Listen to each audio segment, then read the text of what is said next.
Hey, this is Trey, and I've got an exciting announcement. Starting this week, Us and Them is branching out in some exciting new ways. One of these ways I'm going to tell you about right now. I am very excited to announce that West Virginia Public Broadcasting has invited Us and Them to be a regular part of their radio programming. And starting this week, audiences in West Virginia, people who have not discovered the wonders of podcasts, are going to be hearing the Us and Them stories on the radio.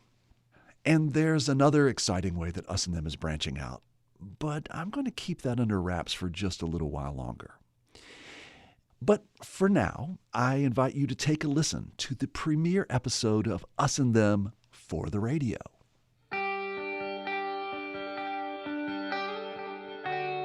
Welcome to Us and Them, where we tell stories from America's culture divides. If you don't know me, I'm Trey Kay, a son of West Virginia. And for the past decade or so, I've been on a mission to examine the issues that divide Americans. We call it a union, or the United States, but our nation's political divisions run deep, as they always have. But it's not just about politics. Us and Them considers the deep social and cultural divides that lead to deep political divides. What we really want to know is, why do Americans sort themselves into camps of differing ideas? And why do we tend to cluster with groups of people who think like we do and demonize those who don't? These tribes seem to define our identity, who we are and who we are not. For our radio debut, we're going to give you a taste of some of the Us and Them stories we've produced in the past, starting with how this kind of sorting we do begins early. We all remember cliques and groups from high school. Whether you were a jock, a theater geek, a proud stoner, or even a loner, we were all in at least one of these camps, whether we wanted to be or not. At my alma mater of George Washington High School in Charleston, West Virginia, we had a unique Us and Them sorting. You were either a Hiller or a Creeker. So in the spring of 2017, I went to my old neighborhood and talked with people I knew back then to see if they remembered high school the way I did. In West Virginia, everything is a mountain, and the people with money, the lawyers and the doctors lived up at the top of the hill, and the plumbers and the electricians lived at the bottom of the hill. If you wear camo, you're considered a creeker. Levi's, A hat and boots, big belt, and blue jeans. Flannels all the time. Hillers dressed in Vineyard Vines brand, Patagonia brand. Docksiders and collared shirts. The boys wear really short shorts and pink a lot. The Hillers are in the advanced classes. Kind of think that they're better than you. Very well educated. Almost all go to college. Creekers went to technical school. Creekers work all the way through school. The creekers do the hard drugs. The Hillers, they got so much money. They get addicted to the drugs. Drive a brand new Mercedes car, and they're 16 years old. Creekers actually had nicer cars. They had hot rods because they worked on them. They don't work after school. Those are Hillers. They're the preppy kids. The Creekers are Uneducated. The country people, like, Dirt poor. Well, their accents were a little thicker. you're a redneck. We call them Creekers still. They don't really call them Hillers anymore. They're kind of, Preps. they are very preppy. And very rich. but we're still Creekers. Those were voices from past and present students from George Washington High School who let me know that this Hiller-Creeker division is still alive and kicking. George Washington is located in the affluent South Hill suburb of Charleston, but it also serves neighboring towns of mixed socioeconomic levels, such as Loudondale, Davis Creek, and Alum Creek. When I was a kid, I lived in South Hills and was thus a Hiller. It wasn't like the Jets and Sharks fighting over turf. What I remember was there was a good bit of sticking with your pack. I mean, I don't remember sitting at the same lunch table with Creekers.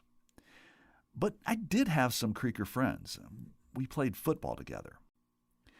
My friend Randy Thomas was then and still is a proud Creeker. He recently drove me around his hometown of Loudondale in his new pickup truck. He wanted to take me to some of the places where he used to play as a kid, and the only way to get there was to literally drive right through Davis Creek. So, Randy, what the hell are we doing? Well, I'm going to try to take you over here to where the Little League baseball field used to be. But we're driving across a creek right now. We're driving across the creek. Yeah, so That's okay. I gotta figure out how I'm gonna turn around here. All right, I'm in a big Ford pickup truck. No, you are not. Ford. Oh my gosh, I'm gonna throw you out right here in the middle of this creek. I'm in a Chevy pickup truck. Yes. Gee, my knee. That's blasphemy. I'll What? never be your friend again. I know you're lying. But we crossed a creek, and he didn't want to make a 3-point turn, so he backed up. And I thought, oh, man, I don't know if I'd do that. But then again, I'm in the cab of a truck, of a professional driver. A professional truck driver. Now, Randy and I have known each other since we both arrived at John Adams Junior High School from different elementary schools. Randy felt the education he'd received up until then left him at a disadvantage. One thing that stood out to me was this thing called a term paper. Man, that smacked me right between the eyes. I went to Loudondale Elementary, and when I got to John Adams and they wanted you to do a term paper, I had no idea of what a term paper was. And it sure seemed like all of my friends that were from the schools up on the hill knew exactly what a term paper was. It seemed like they knew what a source was and, oh goodness. Bibliography. Yeah, all those things that you needed to do a term paper, it seemed like they knew exactly what it was, where to get them, all those things. I had no clue. And I just felt lost. I felt lost. Randy also noticed how Hillers dressed differently than Creekers, right down to the shoes. My shoes came from Pickway. To people who don't know, what's Pickway? Pickway would be the equivalent of like Shoe Carnival now. So like an inexpensive place to buy cheap shoes. Very inexpensive. My tennis shoes growing up cost about $2 a pair. By the time I got to John Adams, I was wearing Converse. But I had to fight my parents to get them. I mean, they were just like, oh my God. And back then they were what, maybe $20 if that. And they just didn't see the value in it. So just walk me through that a little bit. So basically, you know, you went to school and were you kind of a little bit embarrassed of your Pickway shoes? And that, like, you know, mom and dad kind of just at least have something that you know, I'm not going to be laughed at or whatever. All these other kids have Adidas and Nikes, and you really had to kind of lean on your parents to let you get some shoes that is that.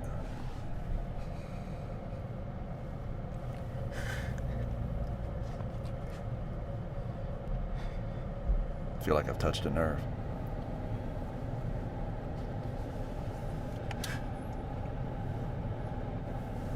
They didn't understand. I don't think they understood the difference. I ended up taking my own money and I went and bought the Nike Cortez, I think is what they called it. Yeah. The red stripe. With the red swoop on it. Yeah. It's not a stripe, it's a swoop. I mean, you know, Nike will let you know that. I think that shoe cost $35. I remember. I'd been working at the ballpark and I'd crossed the hill over into South Park, caught the bus, went to Sport Mart on Courier Street in downtown Charleston, bought the Nikes, put them on before I ever left the store, and I styled and profiled and left there. Yes, sir.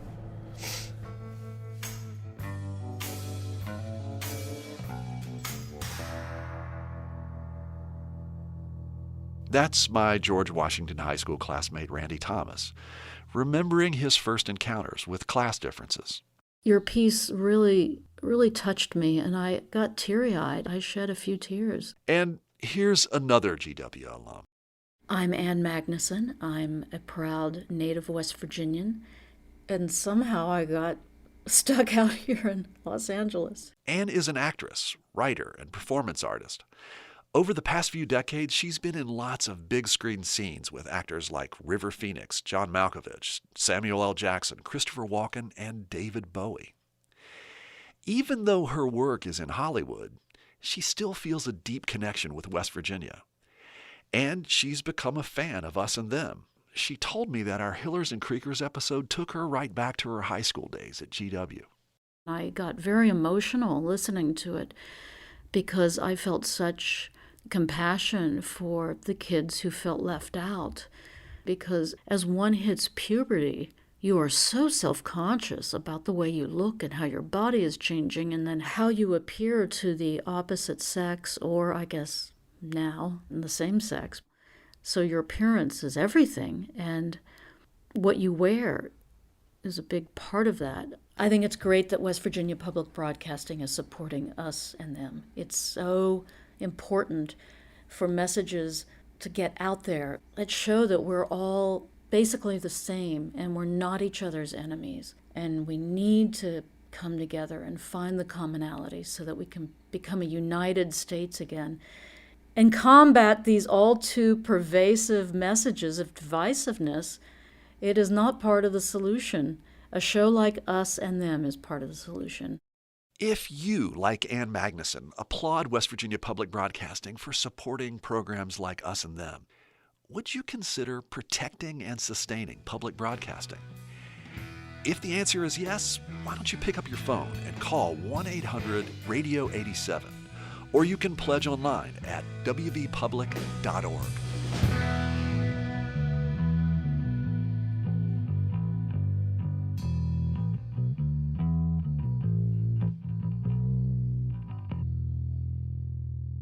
So where are we right now?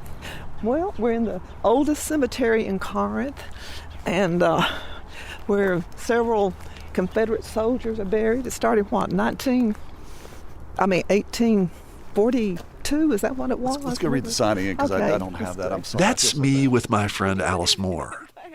West Virginia listeners might recall Alice as the school board member who sparked the turbulent textbook controversy in Kanawha County back in 1974. She's not in West Virginia anymore. She lives in Tennessee, down near the Mississippi border. I went to visit her in the winter of 2015, and one day we drove down to Corinth, Mississippi.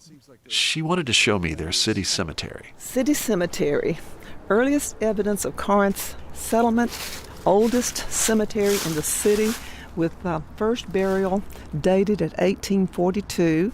So describe me what we're seeing here in the cemetery. Well, you come in the gate here, there you see a Confederate flag right there, and they're scattered all over the cemetery. Is there a time of year where they put up the flags? Not that I know of. When I've been out here, I know I counted 17 one time. It's an old cemetery, so you expect that, you've got Confederate soldiers out here. What do you feel like when you see the flag here in the cemetery? I love the flag. I love what it represents. I love the fact that it was the flag of people who stood up and fought for what ended up being a losing cause, but they believed in what they were doing. They knew they were in a minority, but they fought a tremendous battle.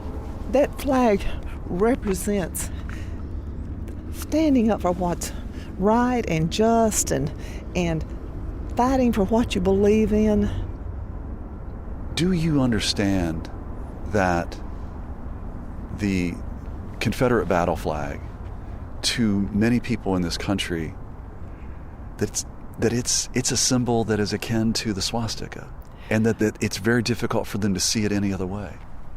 Well, are you concerned, or does it bother you that there are people in this country who see that flag as representing their ancestors and a war that was fought against unbelievable odds and fought so bravely and gallantly, and People suffered horribly in the South, and I don't think the United States has ever treated a country like the South was treated after the war. People literally were starving to death in the South. And that flag represents their grandfathers and their great-grandfathers and memories of their families. I had a friend visiting down one time who said to me, I just don't understand why people want to keep fighting that war, the Civil War, over and over, why they still feel so strongly about that war. Well, it's because we were invaded. Our country was invaded, and our country was destroyed.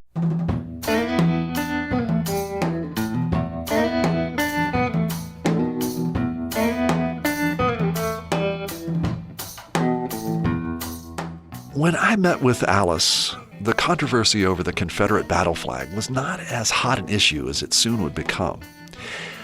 A few months after our cemetery visit, Dylan Roof would go into a Bible study meeting at the Emmanuel AME Church in Charleston, South Carolina, and shoot 9 defenseless worshipers.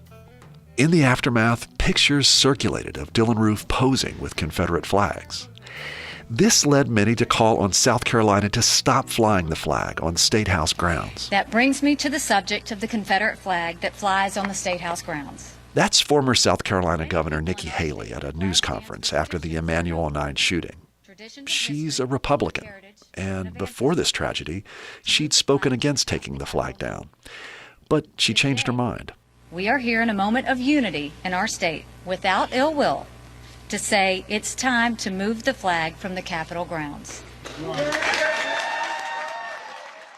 But as this drama played out, I felt certain that some people weren't going to let the Confederate flag or other monuments and icons go without a fight. People like my friend Alice. For a long time, I've tried to understand why some Southerners, nice people, people I like, people like Alice, why they have such a deep affection for the flag.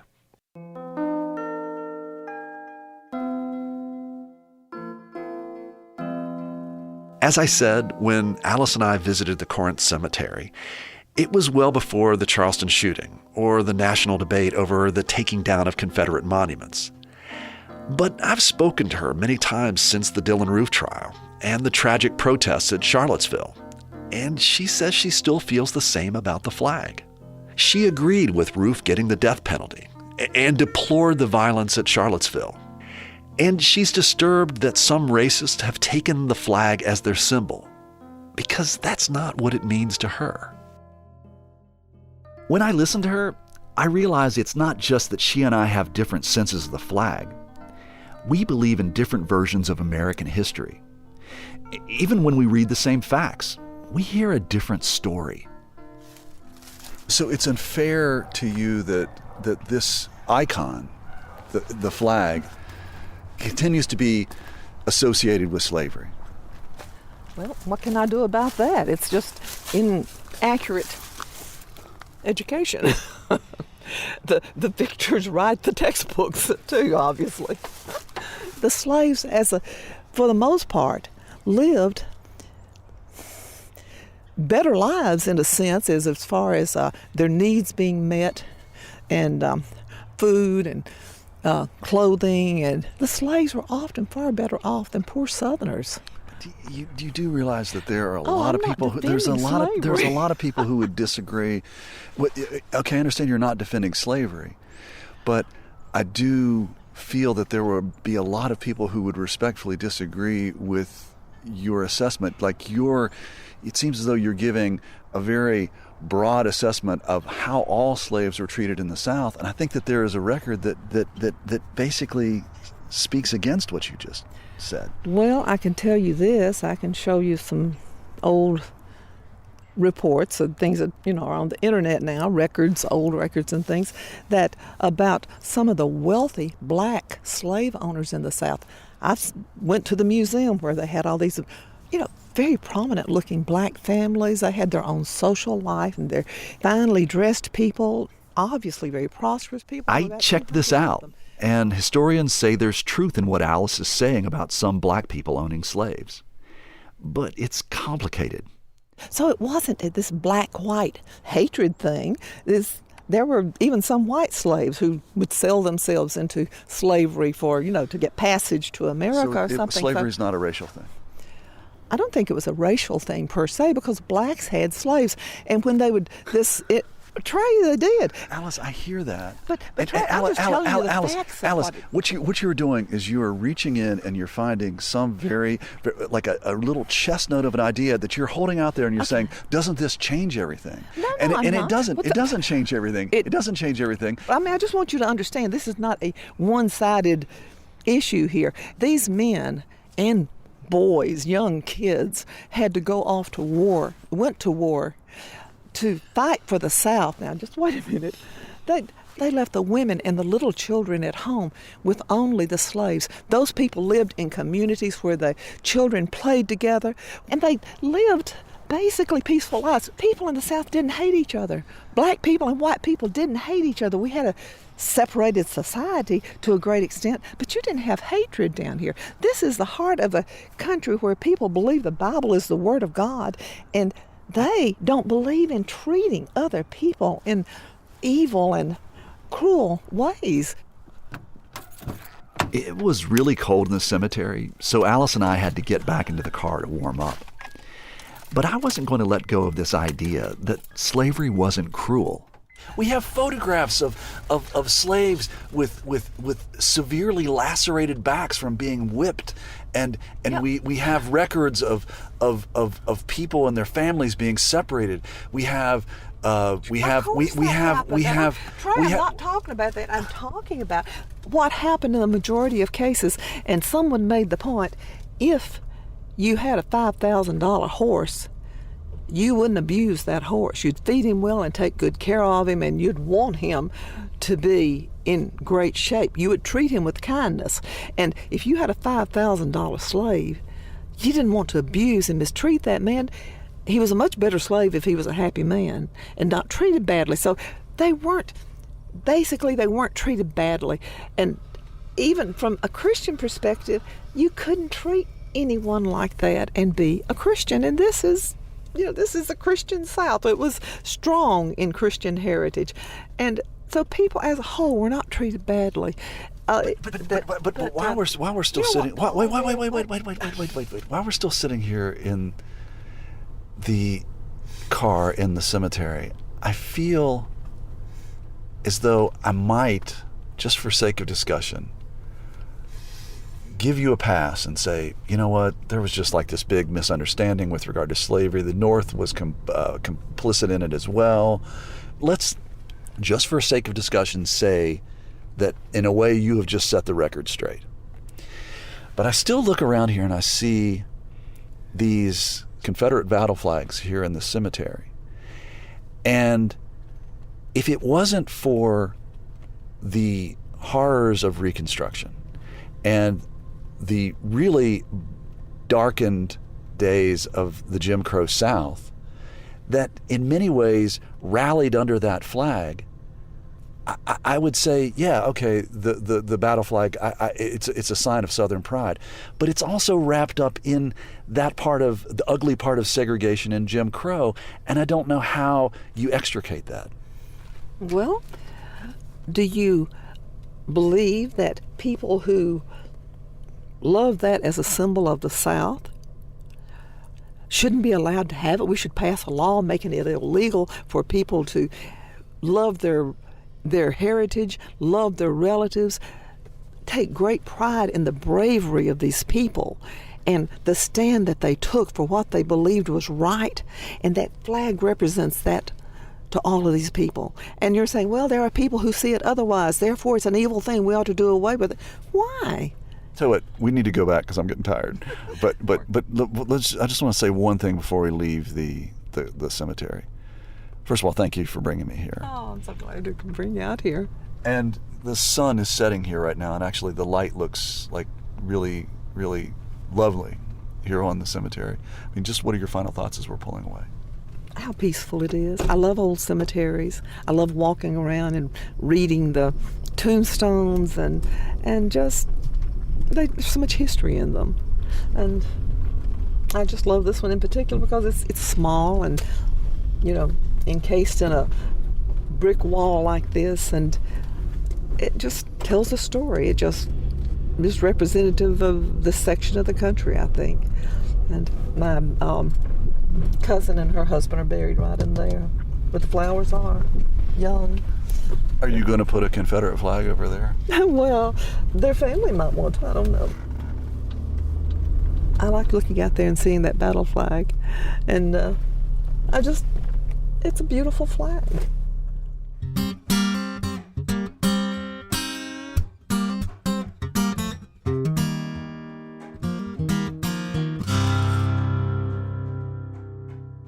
When I hear you on the Us and Them podcast, what I hear is you listening. Another Us and Them listener is former West Virginia Governor Bob Wise. He's now president of the Alliance for Excellent Education, a nonprofit organization with the mission of improving America's high schools. He told me how he appreciated how Us and Them, in a couple of episodes, has waded into the emotionally charged processing of what seems to be an unfinished Civil War. I grew up with Robert E. Lee as a hero. I served as governor with Stonewall Jackson's statue on the Capitol lawn, actually juxtaposed with Abraham Lincoln. And at the time and growing up, I just accepted that. What I've come to realize is those symbols, those statues, those memorials, they have different meanings for different people. And we all have to be, in a global world, in an economy and society, we have to be increasingly more aware and sensitive to that. What does that statue commemorate? What does that mean? So I've had to adjust. I think we're all having to adjust. And yes, it's important to understand our heritage and to appreciate those that we respect in it. But history isn't the future, and we can't let history constantly determine the future. So what is the future that we seek for ourselves and for our children, and how do we move towards it? And I think that's the discussion that's better to be had. Without shows like Us and Them that are trying to listen to both sides, then we're going to be reduced to simply yelling at one another, and that won't get us to where we want to be. If you're someone who believes problems are best solved by empathetic listening and reasoned dialogue, more than just reacting to the person shouting loudest, would you consider supporting Us and Them and West Virginia Public Broadcasting? If that's you, please call 1-800-RADIO-87, or you can go online at wvpublic.org to pledge. Click on the red pledge button at the top of the page. And thank you. Music lifts us up and brings us together, even when we can't get together in person. Mountain Stage brings you live performances on the air, online, and in our podcast. They remind you how it feels to be in a live audience listening to live music. This is Larry Gross, host of Mountain Stage. Find a link to our stations and our podcast online at mountainstage.org.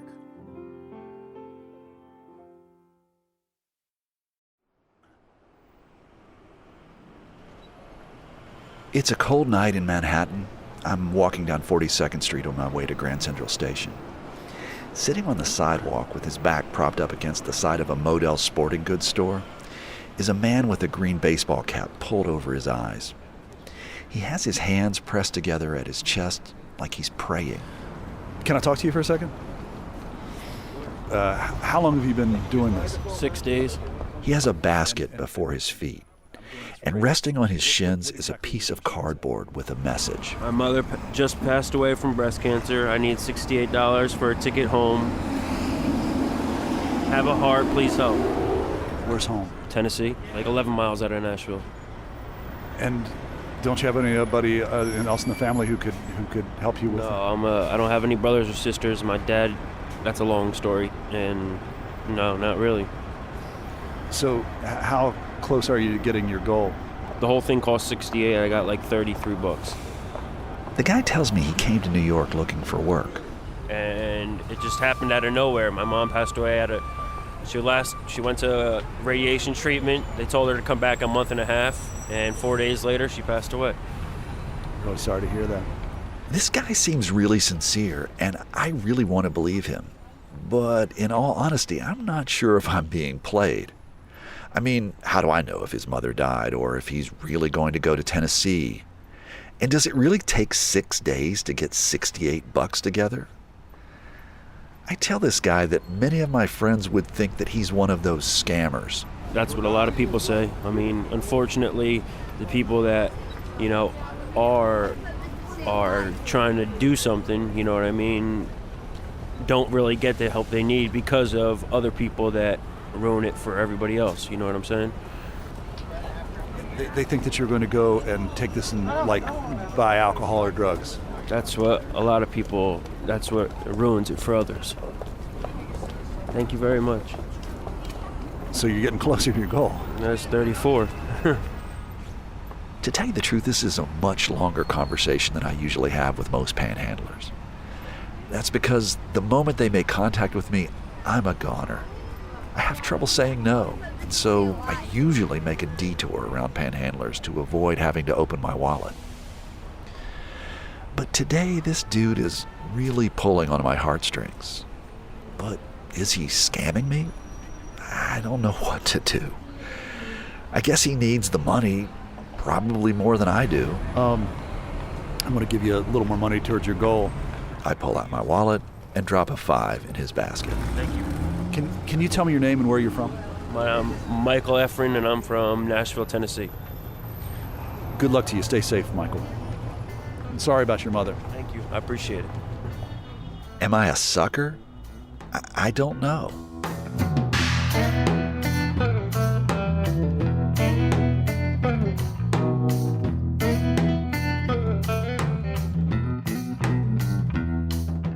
It seems like everyone has a theory about what panhandlers are up to. As for supporting panhandlers, people seem to divide into two camps. People in New York City make this decision every day, so I asked them about it. Do you give money to panhandlers? I do. How come? I just figure if they're asking, they probably need it more than I do. Depends how much cash I have in my wallet and if I have low bills, to be honest. If I only have a 20, I'm usually not going to give it out. But if I have singles, I'll usually give one or two. Do you care what they might do with the money? Not really. Not to be like, it's not my business. They need the money more than I do, I figure. So if a few dollars will help them more than it'll help me, why not? But what if they go buy booze or buy drugs? They're in a tough place in life, and that's what they need. I don't know. It's not like if they don't get the dollar, they're not going to get booze, and their life is going to magically go the correct course. A few dollars can help someone more, then it'll help me. Why not? Some people give, but selectively. When I was in Paris, I saw a lot of women with children on the street, and that for me was difficult to see, so I felt more like I needed to give them money. If they have puppies. Yes. That's true. Yeah, pulls on my heartstrings. I have to give them money. Really? Yeah. I get so sad. Because they can't eat and also they can't feed their pet as well? Yeah, exactly. It's two lives. And I just love puppies. Some people are happy to give, but are a little wary. Sometimes I do. It just depends on if my instincts tell me to, you know. A gut feeling, that's it. It's just, I can't really describe it. It's just something that when a person is either there, you know, they ask for money, you know, you just get something from them, you get a certain vibe from them that they really are in distress. And if for some people, you know, you just kind of know that they're just out there begging for their next fix or whatever the case may be. And some people take the panhandler at their word and don't read too much into the situation. I mean, some people I'm talking to, they say, yeah, I don't want to give it to them because they're going to go buy drugs. Yeah, but we never know what they could be using it for. We can't judge a book by its cover. We never know what that person's on the street for. That person might not be on the street because of drugs or alcohol. They might just have bad luck. So if we think everybody's going to go buy and use drugs, that could be us. I mean, that could be me. It could be you. It could be anybody. Thank you. This last guy was a Salvation Army collector, so he has some perspective on depending on the kindness of strangers. But that thing he said, that could be me, it could be you, it could be anybody. Man, I could dig that. I mean, I've been on a jag of bad luck before. I wasn't strung out on drugs and I've never been homeless, but I've been through some pretty tight financial times when I went through my penny jar just to ride the subway. It was a time when I was first trying to break into being a radio producer, and I was living really low to the ground. And I remember sympathetic friends frequently having me over for meals, and I was most grateful. So maybe I should give something back by giving to panhandlers. But some people think that's a bad idea, for lots of reasons. Do you give to panhandlers? No. You never do? No. How come? I don't know. Just they have to find a job to get to work through their lives. Because I've seen a lot of alcoholics drinking, not really working. They're just lazy. They don't want to work. That's the reason. Some people said that panhandlers are a nuisance because they give a black eye to the neighborhood and they drive customers away from businesses. Others said they feel unsafe with panhandlers around. But mostly, people just don't trust them to be honest or genuinely needy. There's a fellow that almost every day will show up on the same train at the same time saying, I don't have enough money to get to X. So you become a little callous in that.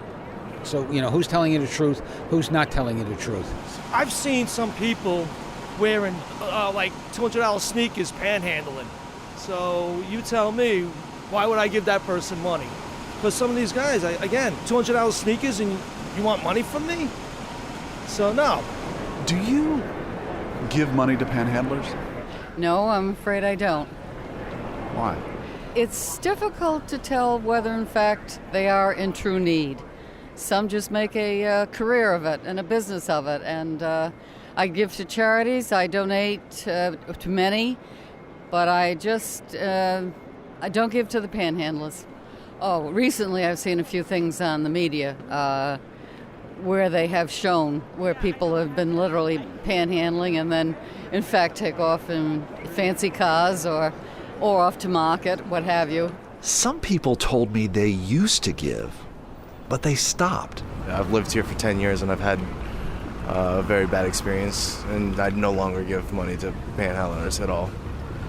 What was the bad experience, could you say? It was a course of over a year. Food thrown at me, various panhandlers say I just want money, not food, for drugs, and it just really ruined the experience of trying to give to needy people. So I no longer do it.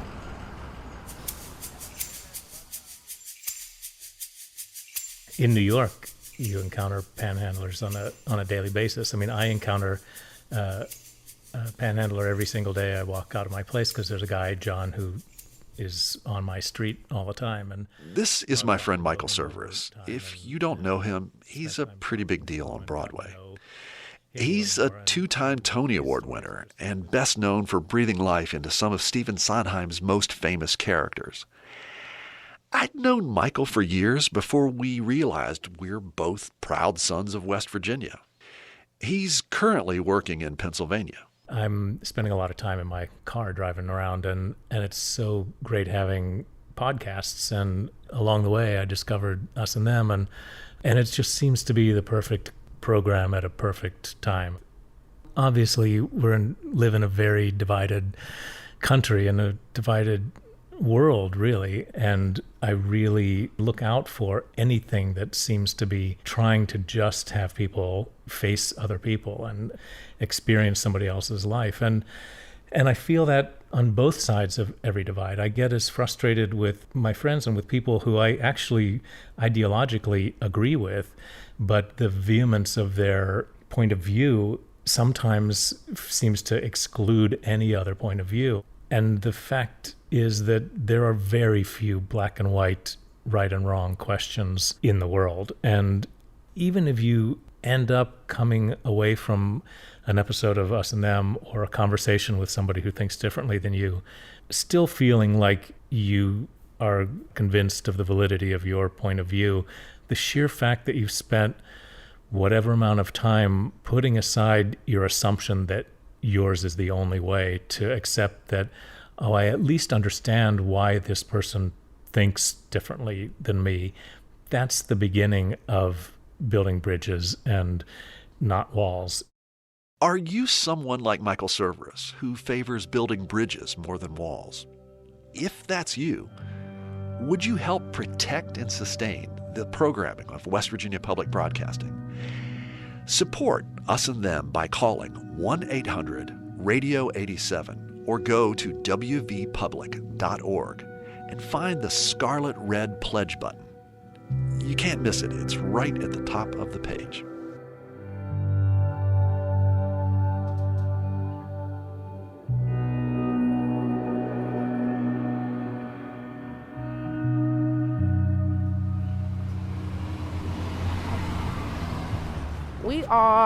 We're at my house right now, but we're on our way to the supermarket. I'm on the west side of Charleston, West Virginia. I'm walking to the grocery store with Deanna McKinney. She's doing some last-minute shopping for her family's Sunday dinner. Wait, let me get a card. She says she needs to buy some cornbread mix and 12 heads of cabbage. Do you like cornbread or you like dinner rolls? Which one do you like? I prefer cornbread, but... You prefer cornbread? Because I love cornbread too. All right, that's what's up. We're going to have some cornbread. Sunday dinner is a big deal in Deanna's family. Deanna's a de facto mother to her 3 sisters and 2 brothers. When she moved to West Virginia from New York City, they came too. These Sunday dinners are to remind her siblings that someone's always got their back. These gatherings have also anchored her family through some dark times. We're still at the grocery store, and the shopping cart is a little noisy. So, how long did you and your son live here? Well, it's going on, 2001 is 15 years. And your son was shot and killed, was he not? Yes, he was shot and killed on a porch. He was at home with his friends, like 2 of his friends, eating pizza on the porch. He stayed on the porch. Deanna's told the story of her son's murder so many times that she can recount it to me, a relative stranger with a microphone, while she picks out cornbread mix at the grocery store. His name was Tymel, and his senseless death is an experience that has defined her life and informed who she is. So this is the porch? Yeah, this is the porch. He was right here. We're back at Deanna's house. She shows me where Tymel was killed. A car of young men who were part of a Detroit gang called the 7 Mile Bloods parked outside of Deanna's house and walked up to this porch. With them was a local teen, DJ Carter. Carter pulled out a .40 caliber Glock 23 pistol with an extended magazine clip and fired 17 shots. 4 of these shots hit Tymel in the chest, the arm, and in the face. The attack was part of Carter's initiation into the gang. Tymel wasn't in the gang. He just got caught in the middle. Yeah, we was just out here having a good day that day. You know, my house always been that house where everybody come to. So we all out here having fun, playing. And Tymel always used to, because he's a man, he's strong. He used to always be like, oh, mommy, I could take you, I could take you, I could take you. So we out here and he thinking he could take me. So I had to show him, yeah, you think you could take me, but I'm your mother and God's going to give me the strength to lay you out. And he didn't believe me. And sure enough, we out here tussling and everything, and I got him down. So that was just like the highlight of our day because I actually showed him what it was.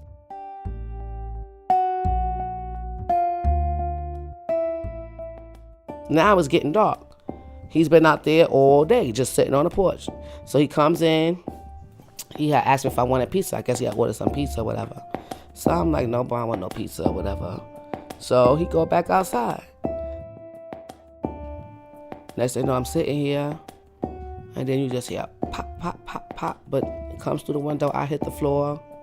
I'm on the floor, so I'm waiting for it to stop. Once it stopped, I opened up the door, but it was so much smoke, I couldn't see nothing at first. It was just real smoky. And then, I'm blinking, because I'm trying to see through the smoke. I don't know, maybe after the 3rd or 4th blink, I'm looking, and I see him on the ground. Like I said, I'm still in shock, so I'm looking around, whatever, and I just grab my car keys, and I jump in my car, and I'm rushing, to the hospital.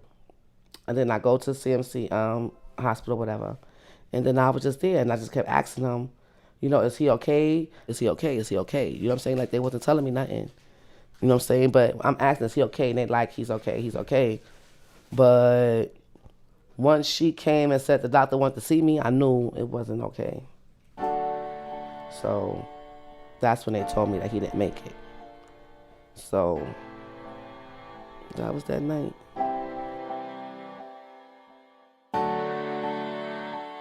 Only thing I knew was like it was a new world. I knew that everything looked different. Everybody looked different. The smell is different. Everything is different. Nothing was the same when I left the hospital. I know that.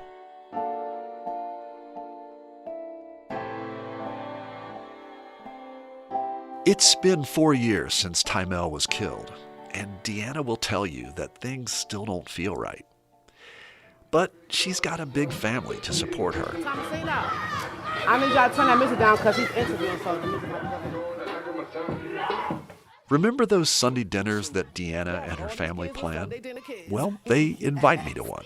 You'll see a house full. So we're going to go cook some... Yes, some cabbage. Yes, we're going to go fry some cabbage. Now, this is Chef Thomasina right here. She's the chef. Hi, Thomasina. I'm in Deanna's kitchen. Bright yellow cabinets, white walls. She's got jerk chicken broiling in the oven. And Thomasina, one of Deanna's sisters, heats up vegetable oil in a cast iron skillet to fry some cabbage. I don't usually like the smell of cabbage cooking, but this smells really good. You don't remember that cabbage going on? There's a constant cycle of people coming in and out of the kitchen. Deanna's other sisters, Shaniqua and Aisha, come in and pour Jiffy brand cornbread mix into a bowl.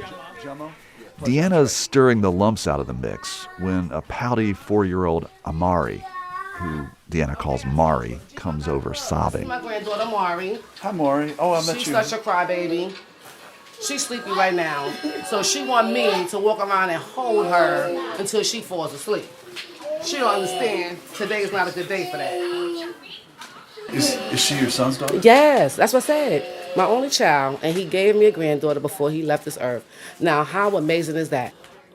Deanna picks up Mari and hugs her to her hip as she cooks. Y'all know the kids eat first, so everything is just about just waiting on that cornbread. And that's what it is, but it's not brown yet, right? So, Mr. Trey, are you enjoying yourself so far? I've been great, sir. This is Okay. fantastic. I don't want you to be looking like, okay, they dragging me around, but No, this is great.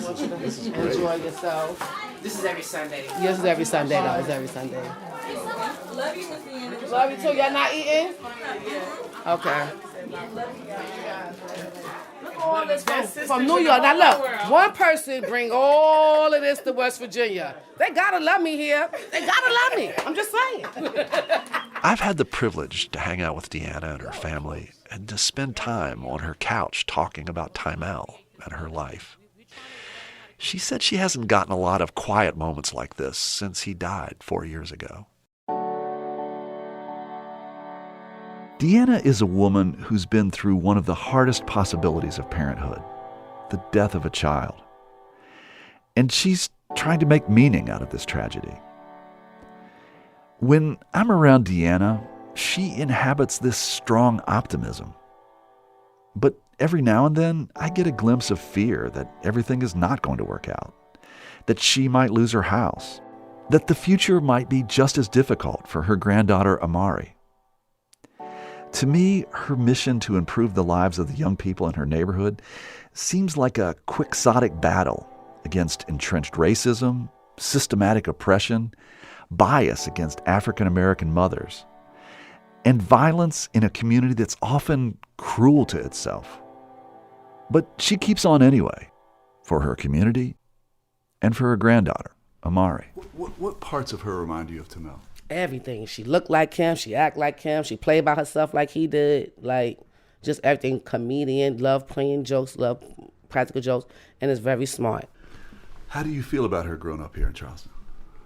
Oh, that's why I'm working hard, because I want them to, when they hear her name, for that carpet to be laid out for her. That's why I'm working hard, to make sure that his name stay alive, that we build a legacy of trust, honesty, and love, and that she knows that through all of this, she was loved from day one. I don't ever want her to, I know she's going to miss that for fatherly love and everything, but I don't want it to be something that damage her in her future. I want her to know, like, no, you was loved, your father was here, he got to see you, he got to hold you, And like, you was definitely loved, and he was loved too. I want her to carry on like how he carried on. How everybody love him, I want everybody to love her the same.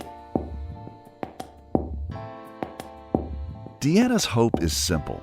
It's what she keeps repeating to me and anyone else who will listen. She wants her community to love each other more. Deanna also wants to stay in the house where she raised Tymel. And as her granddaughter Amari grows up, she wants to be able to sit on the front porch and know that her community's going to help protect this child.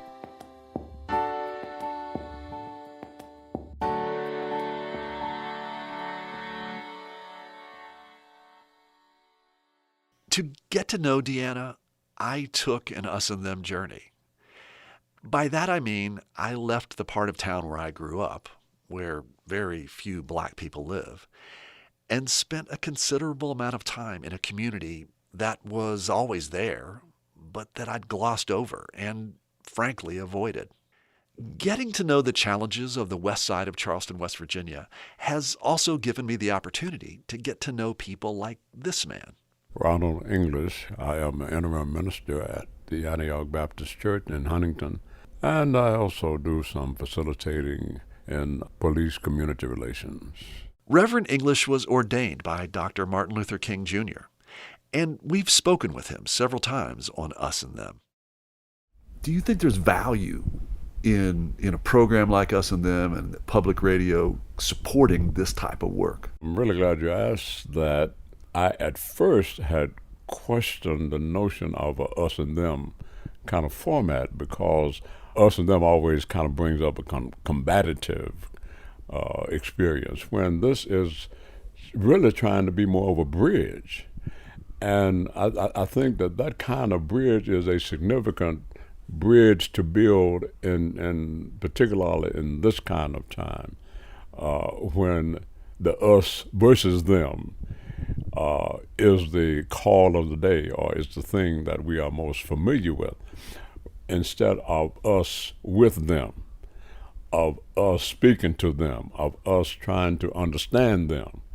And I think that this program has made a significant contribution to that effort. And that's why I've been really glad to be a part of it, as far as it being a learning experience for me. I think that it has the potential of having that kind of transformative learning experience for others. Are you someone who's up for a transformative learning experience? If you're someone who's interested in building bridges of understanding, as opposed to identifying opponents and enemies, we hope that you'll continue to listen to Us and Them on West Virginia Public Broadcasting. We also hope that you'll subscribe to our podcast via iTunes, Stitcher, NPR One, or Radio Public, or wherever you grab your podcasts. But most of all, we urge you to protect and sustain the wonderful programming of West Virginia Public Broadcasting.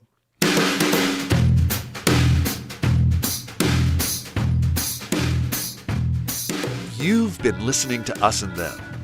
Our team for this hour is me, Trey Kay, Rima Snyder, Chris Julin, Mitch Hanley, Ashley Cleek, Catherine Winter, and Loretta Williams. Michael Lipton and Tristan Lozow wrote and performed the Us and Them show music.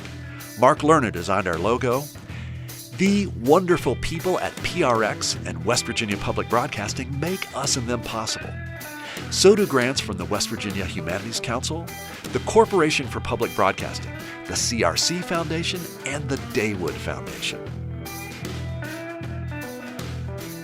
Us and Them was originally developed with the assistance of the mentorship program at AIR, the Association of Independents in Radio. We'll see you next time on Us and Them.